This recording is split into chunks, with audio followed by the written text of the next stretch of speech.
اب بھئی رہا وسیلے کا مسئلہ، اب اس کے بارے میں اجمالاً نہایت اختصار کے ساتھ عرض کرنا ہے، تفصیل نہ ہو سکتی ہے اور نہ یہاں بھی موقع ہے۔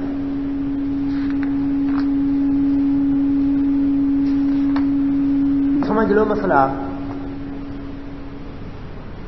اللہ تبارک و تعالیٰ سے دعا مانگنا ایمان کا واسطہ دے کر، ایمان کا وسیلہ اور واسطہ دے کر یہ جائز ہے۔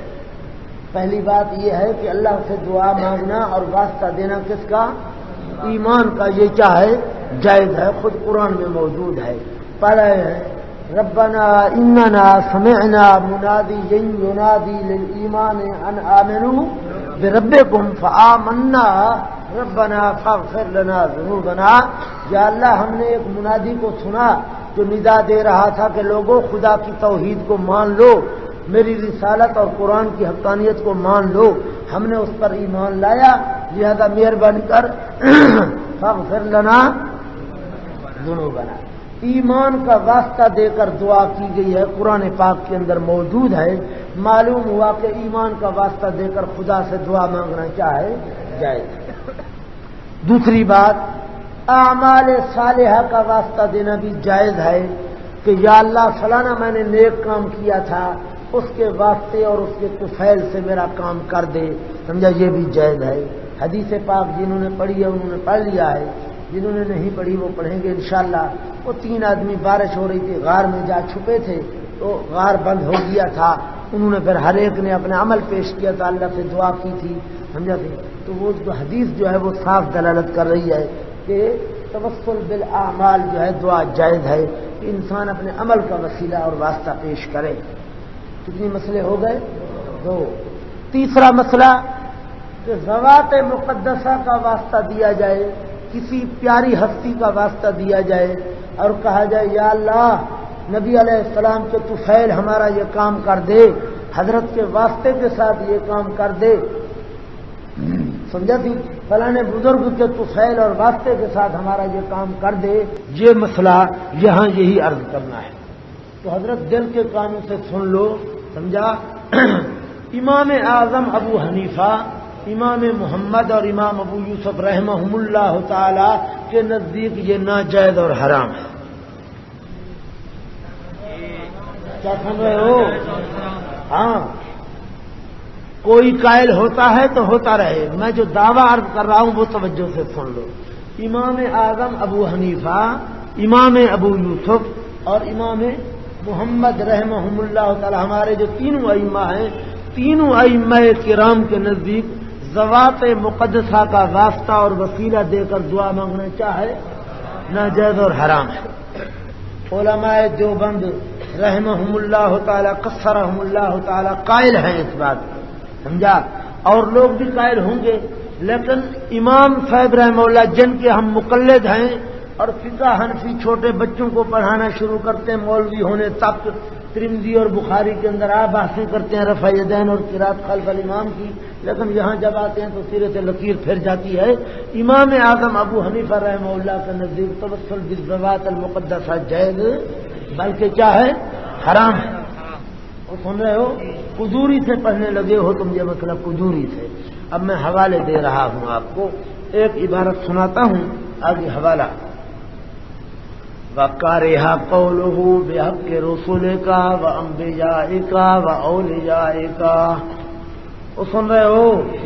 اور مکروہ ہے دعا میں کہنا یا اللہ اپنے رسولوں کے واسطے کے ساتھ، اپنے پیغمبروں کے واسطے کے ساتھ، اپنے ولیوں کے واسطے کے ساتھ، یا بیت اللہ کا تجھے واسطہ ہے، لِأَنَّهُ لَا حَقَّ لِلْمَخْلُوقِ عَلَى الْخَالِقِ تَعَالَى، کیونکہ مخلوق کے لیے اللہ تبارک و تعالیٰ پر کوئی حق نہیں ہے۔ وہ سن رہے ہو؟ ایک فائدہ عرض کر دوں، تم نے ہدایہ میں پڑھا ہے، جنہوں نے ہدایہ پڑھا انہوں نے پڑھا ہے کہ مکروہ جب مطلق ذکر کرے فقہا تو مکروہ تحریمی ہوتا ہے۔ کیا ہوتا ہے؟ مکروہ جب مطلق ذکر کیا جائے تو وہ کیا ہوتا ہے؟ مکروہ تحریمی۔ امام محمد رحمہ اللہ کے نزدیک مکروہ تحریمی حرام کو کہتے ہیں۔ بولو صحیح، کس کو کہتے ہیں؟ حرام کو۔ امام ابو حنیفہ اور امام ابو یوسف رحمہ اللہ کے نزدیک مکروہ تحریمی اس کام کو کہتے ہیں جو اقرب الی الحرام ہوتا ہے. کیا سن رہے ہو؟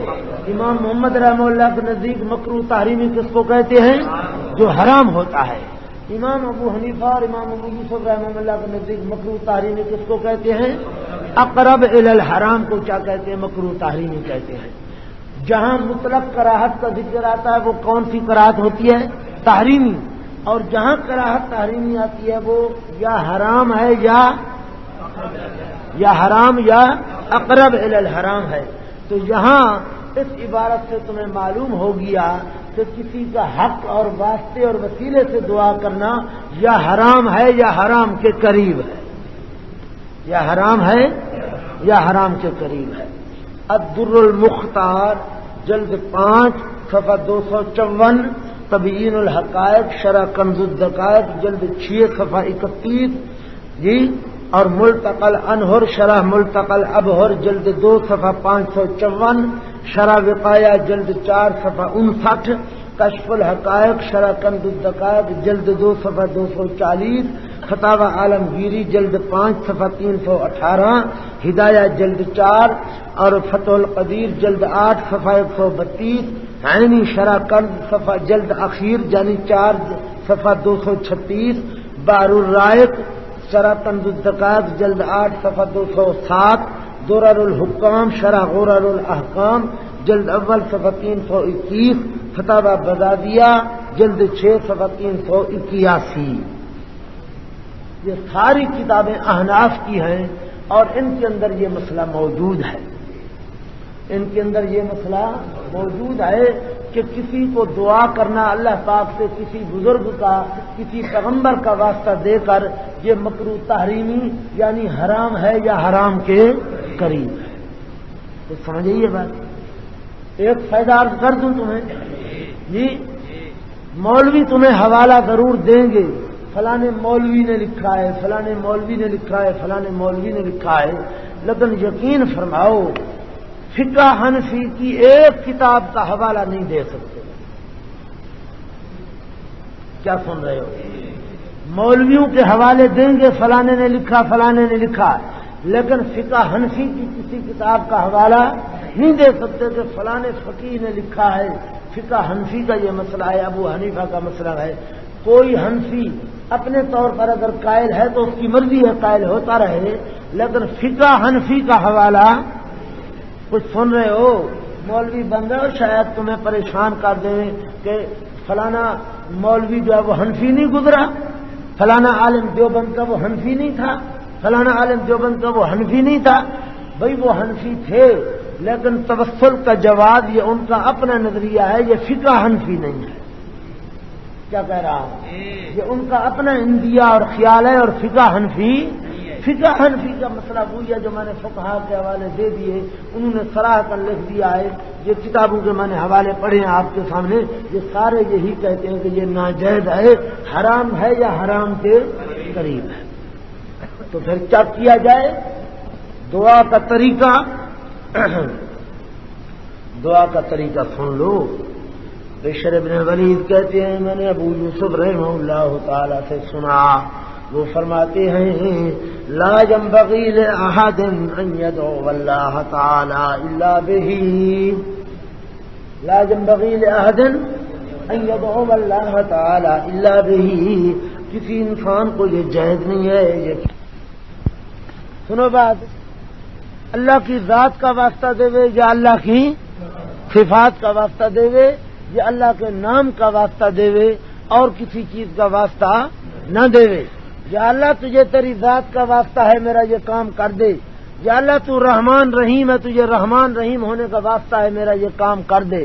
یا اللہ تجھے غفور ہونے کا واسطہ ہے مجھے بخش دے. یا اللہ تجھے حنان منان ہونے کا واسطہ ہے میری یہ مراد پوری کر دے. بات سمجھیے.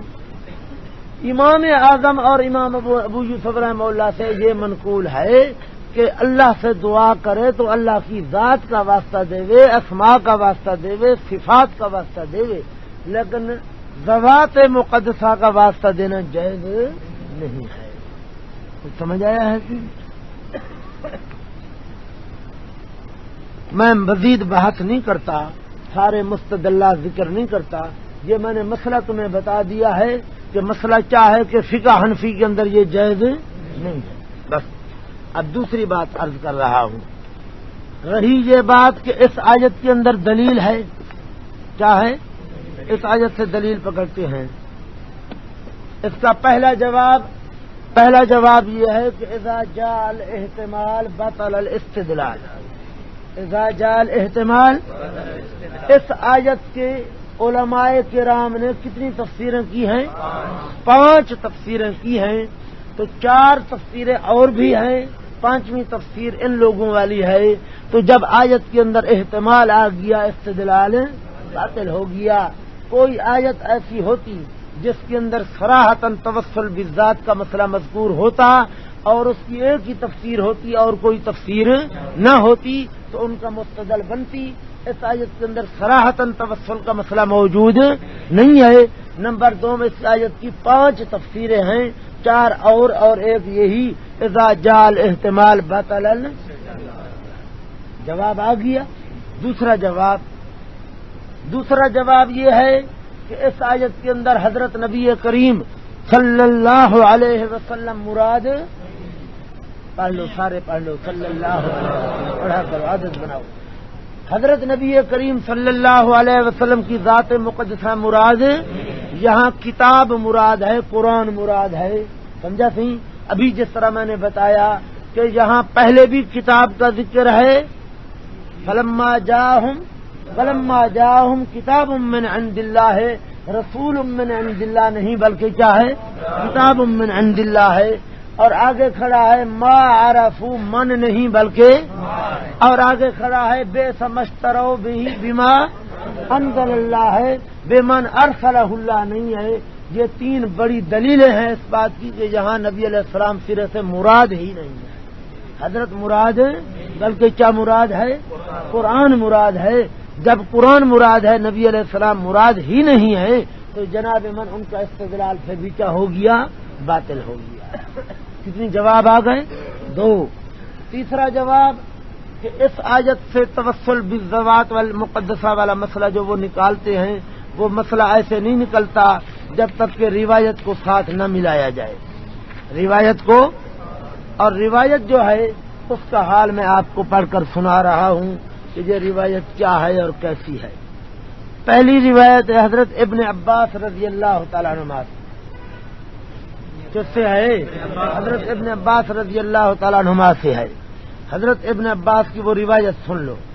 عن ابن عباس رضی اللہ تعالی عنہما قال كانت یہود خیبر. حضرت ابن عباس فرماتے ہیں یہود خیبر لڑا کرتے تھے غطفان قبیلے کے ساتھ.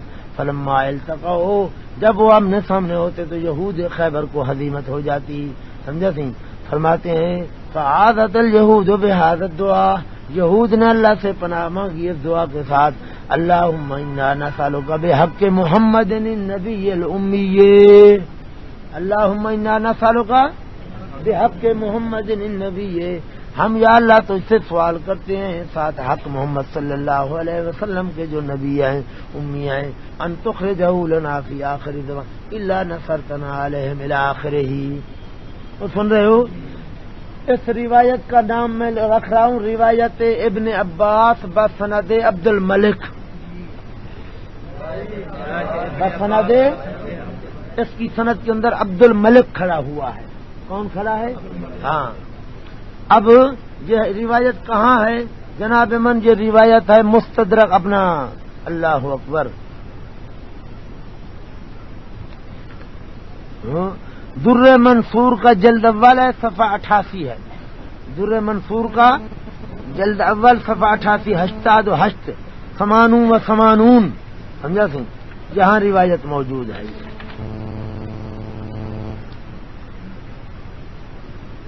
مستدرک حاکم کا جلد 2 ہے، صفحہ 263. سمجھا؟ صفحہ 263 ہے، اس میں بھی یہ روایت موجود ہے. مستدرک والا کہتا ہے ادت ضرورت الی اخراجہ فی التفسیر، مجھے ضرورت پیش آ گئی تھی اس حدیث کو لے آنے کی کتاب التفسیر کے اندر. مجھے اس حدیث کو لے آنے کی کیا تھی؟ ضرورت تھی. یہ پہلی روایت ہے حضرت ابن عباس کی، لیکن سند کے اندر کون کھڑا ہے؟ بن ہارون، عبد الملک بن ہارون۔ دوسری روایت ابن عباس کی، یہ میں نے در منصور کا حوالہ غلط بتا دیا ہے، یہ حوالہ ہے مستدرک حاکم جلد 2 صفحہ 263 کا، در منصور کا حوالہ نہیں ہے، در منصور کی روایت اب پڑھ رہا ہوں۔ ابن عباس رضی اللہ عنہ کی روایت ہے، کان یہود اہل المدینہ، یہود اہل مدینہ قبل قدوم النبی صلی اللہ علیہ وسلم، نبی علیہ السلام کی تشریف آوری سے پہلے جب لڑتے تھے، من یلی من مشرق العرب، عرب کے مشرقوں سے جو ان کے قریب قریب سے ان سے لڑتے تھے، اسد غطفان جو ہے نا، عذرا وغیرہ، ویستفتحون علیہم ویستنصرون، مدد مانگا کرتے تھے، دعائیں کیا کرتے تھے ان پر باسم نبی اللہ، بس کہتے اللہم ربنا انصرنا علیہم باسم نبی کا، اے اللہ مدد کر تو ہماری ساتھ، نام پاک اپنے پیغمبر کے، پیغمبر بھی نہیں، پیغمبر کے نام کا واسطہ دیتے تھے، سمجھا بھی؟ یہ روایت ہے در منصور کا جلد والے صفحہ 88 ہے۔ اس روایت کا نام ہے روایت ابن عباس بسند قلبی، روایت ابن عباس بسند قلبی۔ اچھا، تیسری روایت ہے روح المعانی کا جلد اول صفحہ 320، جلد اول صفحہ 320، یہ روایت سدی ہے، روا سدی نے روایت کی ہے، انہم کانوا اذا اشتد الحرب بینہم وبین المشرکین، کہ یہودی جب سخت ہو جاتی تھی جنگ ان کے اور مشرکین کے درمیان، اخرج التورات، تورات کو باہر میدان میں لے آتے، ووضعوا ایدیہم علی موضع ذکر النبی صلی اللہ تعالی علیہ وسلم، اور نبی علیہ السلام کا ذکر مبارک جہاں تورات میں ہوتا وہاں ہاتھ رکھتے اور کہتے اے اللہ انا نسألک بحق نبیک الذی وعدتنا، اے اللہ ہم تجھ سے سوال کرتے ہیں تیرے نبی کے حق کے ساتھ وہ جو تو نے وعدہ دیا جیسے تو اسے آخر زمان میں لے آئے گا، یہ کہ امداد کر تو ہمارے دشمن پر۔ میری طرف دیکھو، خلاصہ کیا ہے کہ اس آیت سے توسل بالذوات المقدسہ والا مسئلہ نہیں نکلتا جب تک کہ روایت کو ساتھ شامل نہ کیا جائے، چونکہ آیت کے اندر تو صراحتاً نہیں ہے نا ذکر، اور روایت کی کتنی سندیں ہیں؟ 2 روایتیں ہیں حضرت ابن عباس کی، ایک سند ہے عبد الملک بن ہارون کی اور ایک سند ہے قلبی کی، اور ایک روایت ہے سدی سے۔ اب ہر ایک کا حال سنتے آؤ۔ پہلی روایت جو ابن عباس رضی اللہ تعالیٰ عنہ والی ہے، اس کی سند کے اندر کون کھڑا ہے؟ عبد الملک بن ہارون۔ مستدرک والا کہتا ہے مجھے ضرورت پیش آ گئی اس لیے میں نے اس کی روایت کو یہاں درج کیا ہے۔ علامہ ذہبی لگتا ہے میزان الاعتدال پر، کہتا ہے قلت لا ضرورت، قلت میں کہتا ہوں کوئی ضرورت نہیں ہے، مستدرک والا کہتا ہے نا ضرورت ہے، علامہ ذہبی کیا کہتا ہے؟ کوئی ضرورت نہیں ہے، اس روایت کو لے آنے کی کوئی ضرورت نہیں ہے۔ کیوں بھائی؟ عبد الملک کے بارے میں سن لو، عبد الملک کون ہے؟ عبد الملک کے بارے میں دار قطنی امام احمد کہتا ہے، یا ابن معین کہتا ہے کذاب، بہت بڑا جھوٹا ہے۔ کون ہے؟ کاذب یا کذاب؟ کاذب مانا جھوٹا اور کذاب مانا بڑا جھوٹا۔ یا ابن معین کہتے ہیں کذاب ہے، بہت بڑا جھوٹا انسان ہے۔ ابو حاتم کہتا ہے متروکن، چھوڑ دیا گیا، محدثین نے اس کو چھوڑ دیا، ذاہب الحدیث ہے، گئی ہوئی حدیثوں والا ہے۔ ابن حبان کہتے ہیں یذع الحدیث، ابن حبان کیا کہتے ہیں؟ یہ جھوٹی حدیثیں بنایا کرتا تھا، یہ کیا کرتا تھا؟ جھوٹی حدیثیں بنایا کرتا تھا۔ سادی کہتا ہے کہ عبد الملک ابن ہارون دجال کذاب، کیا ہے؟ دجال ہے، کذاب ہے۔ تو فرماؤ دجال کذاب کی روایت جو ہے عقیدے میں کام دے گی؟ حضرت مذہب کے لیے تعصب کرنے کی ضرورت نہیں ہے، انصاف کی ضرورت ہے۔ کس کی ضرورت ہے؟ بڑے بڑے مولویوں نے اس حدیث کو نقل کیا، روایت کو، مستدرک میں ہے، فلانی میں ہے۔ والد صاحب رحمہ اللہ فوت ہو گئے، اللہ ان کو اوپر کروڑا رحمت نازل فرماوے، فرماتے تھے مولانا سرفراز خان نے تسکین الصدور کے اندر اس روایت کو نقل کیا، یہ روایت مستدرک کی ہے، اس نے حوالہ دے دیا روح المانی کا کہ روح المانی میں ہے۔ کیوں مستدرک کا حوالہ نہیں دیا؟ اس لیے کہ جو مستدرک دیکھے گا نیچے دیکھے گا لکھا ہوگا کہ یہ روایت موضوع ہے. مغالطہ دینے کے لیے اس نے روح المانی کا حوالہ دے دیا، حالانکہ روح المانی کو حدیث کی کتاب تھوڑی ہے. حدیث کی کتاب تو مستدرک ہے، روایت تو یہاں کی ہے، روح المانی نے تو یہاں سے نقل کیا ہے.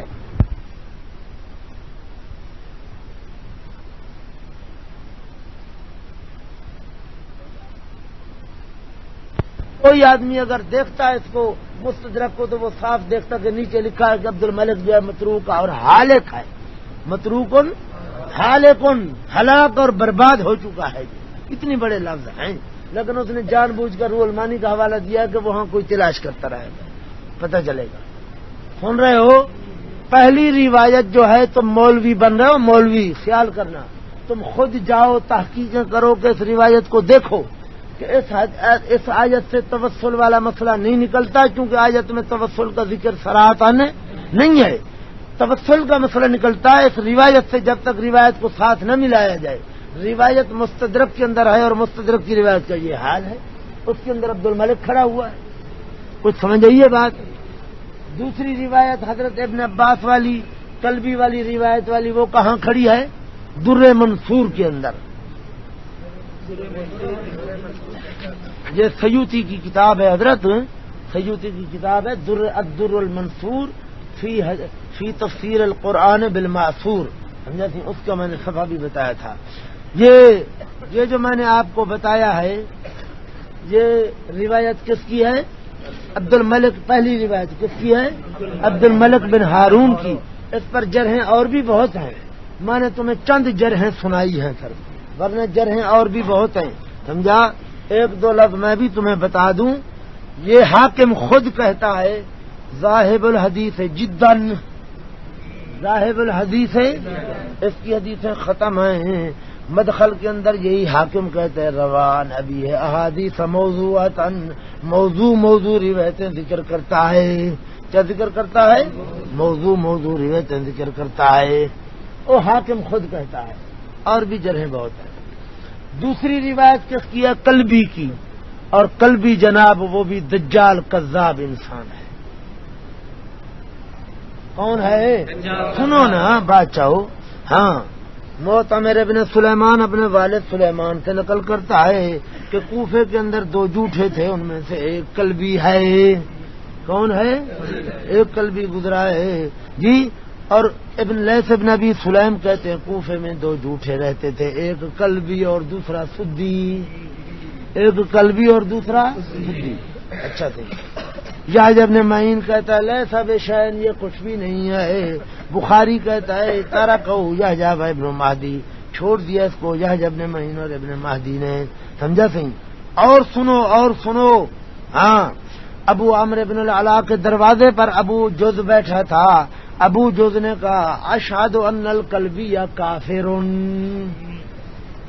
اشہد ان القلبی، میں شہادت دیتا ہوں کہ قلبی کافر تھا. کیا تھا؟ سنو تو صحیح، وجہ کیا ہے، کیوں کافر تھا؟ ہاں، فرماتے ہیں ابن مہدی کہتے ہیں میں نے یہ بات یزید ابن زرع کو بتائی تو وہ کہتا ہے کہ میں نے بھی ابو جد سے سنا تھا کہ وہ کہتا تھا اشہد انہ کافر، میں شہادت دیتا ہوں کہ وہ کافر ہے. قال فماذا زعم، اس نے سوال کیا کہ اس کا عقیدہ کیا تھا، قلبی کا کیا عقیدہ تھا کہ تم نے اس پر کفر کا فتویٰ لگایا. اس نے کہا میں نے سنا تھا قلبی سے کہ کہتا تھا کہ جبریل علیہ السلام آیا نبی علیہ السلام کے بعد وحی لے کر. نبی علیہ السلام نہیں بیٹھے تھے، حضرت کی جگہ حضرت علی بیٹھے تھے، اس نے وحی حضرت علی کو دے دی. کس کو دے دی؟ ہاں، یہ دیکھو نا صحیح. کہتا ہے کہ تھا جبریل وحی لے آیا کرتا تھا نبی علیہ السلام کے بعد. کھڑے ہوئے نبی علیہ السلام اپنی ضرورت کے لیے اور حضرت علی بیٹھ گئے. فأوحى إلى علي، جبریل علیہ السلام نے حضرت علی کو وحی بھیج دی، دے دی. اور وہی بات ہے جو شیعہ کہتے ہیں. عبداللہ ابن سبا کہتا تھا کہ علی خدا ہے، میں اس کا نبی ہوں. اور یہ شیعوں کا ایک شیعوں کا تفرقہ جس کا عقیدہ ہے کہ حضرت علی پیغمبر ہے. کیا بلا ہے پتہ نہیں. سن رہے ہو؟ حضرت علی کو وحی دی اس نے. اچھا، یزید کہنے لگا میں نے یہ بات اس سے نہیں سنی تھی، سمجھا، لیکن میں نے اس کو دیکھا تھا یضرب صدرہ، کل بھی اپنا سینہ پیٹتا تھا اور کہتا تھا آنا سبائی آنا سبائی آنا سبائی، میں سبائی ہوں میں سبائی ہوں میں سبائی ہوں۔ فرماؤ تو اب مسلمان ہو سکتا ہے؟ سبائی عبداللہ ابن سبا کی طرف منسوب ہے نا، جو شیعوں کا بڑا ہے، موجد ہے جو شیعوں کا۔ جیسے ابو حاتم کہتے ہیں الناس یجمعون علی ترک حدیثی، سارے محدثین مجمع ہیں اس کی حدیث کے چھوڑ دینے پر، وہ ذاہب الحدیث ہے، اس کی حدیث گئی ہوئی ہے، لا یشتغل بھی، اس کی حدیث کے لکھنے اور اس کے پڑھنے میں مشغول نہ ہوا جائے۔ دار قطنی کہتے ہیں متروک الحدیث ہے، جوزجانی کہتے ہیں قذاب ساکت، قذاب، ابن حبان کہتا ہے وضوح الکذب، اس کا جھوٹ بالکل ظاہر باہر ہے۔ ساجی کہتا ہے متروک الحدیث ہے، ضعیف جدا لفرطہ فی التشیع، لفرطہ، کیونکہ تشیع کے اندر اس نے افراط کیا ہوا ہے، آگے نکلا ہوا ہے۔ افسوس ہے، ہدایت الحیران اٹھاؤ گے، تسکین الصدور دیکھو گے، ہو پہاڑ بنا دیے انہوں نے کہ یہ روایت جو ہے یہ عقائد کی بنیاد ہے، لیکن میں نے تمہیں اللہ ہی کی خاطر حضرت حقیقت سے آگاہ کر دیا ہے کہ یہ روایت نہ صرف ضعیف ہے بلکہ موضوع اور من گھڑت اور جعلی ہے۔ سن رہے ہو؟ ہاں، مولوی اس کو کچھ کا کچھ کہتے رہیں گے، لیکن تم نے انصاف کرنا ہے، کبھی ظلم، ہاں افراط و تفریط سے کام نہیں لینا، انصاف کرنا ہے۔ اور خدا ہی گواہ ہے، انصاف یہ ہے کہ یہ روایت صحیح نہیں، حسن نہیں، لذات ہی لغیر ہی نہیں، ضعیف نہیں، بلکہ کیا ہے؟ موضوع اور جعلی اور من گھڑت روایت۔ اور میں نہیں کہہ رہا، نہ میرا کوئی استاد کہہ رہا ہے، یہ محدثین کہہ رہے ہیں، جو پہلے محدثین گزرے انہوں نے فرمایا ہے کہ یہ روایت موضوع ہے۔ اس کی ایک سند کے اندر کون ہے؟ عبد الملک بن ہارون ہے، وہ حالق ہے، دجال ہے، کذاب ہے، متروک الحدیث ہے، ذاہب الحدیث ہے۔ اور دوسری سند کے اندر کون کھڑا ہے؟ کلبی کھڑا ہے، جو شیعہ تھا اور کافر تھا اور دجال اور کذاب تھا۔ الحمدللہ ہمارے دین کی بنیاد قرآن پر اور صحیح حدیث پر ہے، ہمارے دین کی بنیاد موضوع اور من گھڑت روایات پر نہیں ہے۔ اللہ پاک ہمیں ایسے مذہب سے بھی محفوظ رکھے جس کی بنیاد موضوع اور جعلی اور من گھڑت روایات پر ہے۔ سن رہے ہو؟ کوئی اس کا ثبوت نہیں ہے اس روایت کا۔ تیسری روایت ہے سدی سے۔ کس سے؟ سدی سے۔ سدی دو ہیں حضرت، ایک کبیر اور ایک صغیر۔ کبیر کا نام ہے اسماعیل بن عبد الرحمن اور صغیر کا نام ہے محمد بن مروان۔ محمد بن مروان جو ہے وہ بھی اپنا وضاح کذاب ہے، وہ آتا ہے من صلی علیہ عند قبری والی روایت کے اندر، اور یہ کبیر ہے، یہ جو اس تفسیر کی روایت کے اندر آیا ہے۔ اب اس کا حوالہ سن لو، یہ سدی کبیر کیسا تھا۔ جوزجانی کہتا ہے کذاب شتام، کذاب بہت بڑا جھوٹا اور بڑا گالیاں دینے والا تھا۔ کس کو گالی دیتا تھا؟ ابو بکر صدیق اور عمر فاروق رضی اللہ تعالیٰ عنہ کو گالی دیا کرتا تھا۔ وہ سن رہے ہو؟ یہ بندہ کون ہے؟ کذاب اور شتام ہے۔ ابو زرع کہتے ہیں، ابو حاتم کہتے ہیں یکتب حدیث ولا یحتج بہ، اس کی حدیثیں لکھی تو جائیں لیکن دلیل نہ پکڑی جائے۔ ابو زرع کہتے ہیں، ہاں حسین بن واقد کہتے ہیں میں نے سدی سے سنا تھا، میں اس کے پاس رہا، لیتناول ابا بکر و عمر، ابو بکر اور عمر کو لیتا تھا، یعنی حضرت کو گالیاں دیا کرتا تھا۔ فلم عائد الیہ، میں نے عود الیہ یا عائد الیہ صرفی بیٹھے ہو، میں نے کبھی اس کی طرف عود نہیں کیا، پھر میں کبھی نہیں کیا جب میں نے ظالم سے یہ بات سنی۔ سمجھا سی؟ اچھا، کان یتناول الشیخین، شیخین کو گالی دیا کرتا تھا۔ حضرت پھر ایسے بندے کی روایت تم لوگے؟ ابو بکر عمر کو جو گالیاں دے اس بندے کی روایت سے مسئلہ ثابت ہو سکتا ہے؟ قرآن کی تفسیر ہے، خدا کا خوف کرے بندہ جی، جو موضوع روایتیں، من گھڑت اور جعلی روایتیں، کذاب اور شتام لوگوں کی روایتیں ہیں، اور ان کو بنا چڑھا کر پیش کرنا اور مخلوق خدا کو دھوکہ دینا، لوگ سمجھیں کہ یہ صحیح روایت ہے اور اس سے ہمارا عقیدہ ثابت ہو رہا ہے۔ اعاذنا اللہ منہ۔ تو سن رہے ہو؟ ایک عجیب تمہیں لطیفہ سنا دوں آخر کے اندر سدی کے بارے میں۔ عبداللہ ابن ابی حبیب ابن ابی ثابت کہتا ہے میں نے سنا شابی سے، کس سے؟ عامر شابی ایک محدث گزرا ہے، تابعی ہے، جس نے 500 صحابہ سے حدیث روایت کی ہے۔ کتنوں سے؟ 500 صحابہ سے تو روایت لی ہے، دیکھا تو اور بہت کو ہے، دیکھا تو بہت صحابہ کو ہے، 500 صحابہ سے اس نے حدیث نقل کی ہے۔ یہ امام اعظم ابو حنیفہ رحمہ اللہ کا استاد ہے، یہ سمجھا؟ ہمارے امام صاحب رحمہ اللہ کا یہ کیا ہے؟ استاد ہے عامر شابی۔ عامر شابی رحمہ اللہ تعالی بیٹھے تھے تو اس کو کسی آدمی نے کہا ان السدی قد اعطی حظا من علم القرآن۔ کیا کہا گیا؟ ان السدی قد اعطی حظا من علم القرآن، سدی کو اللہ نے علم قرآن کا بہت بڑا حصہ عطا فرمایا ہے۔ کیا عطا فرمایا ہے؟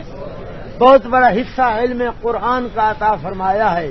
حضرت نے جواب دیا قد اعطی حظا من جہل القرآن، قد اعطی حظا، اس کو علم قرآن کا حصہ نہیں ملا، اس کو جہالت قرآن کا حصہ ملا ہے۔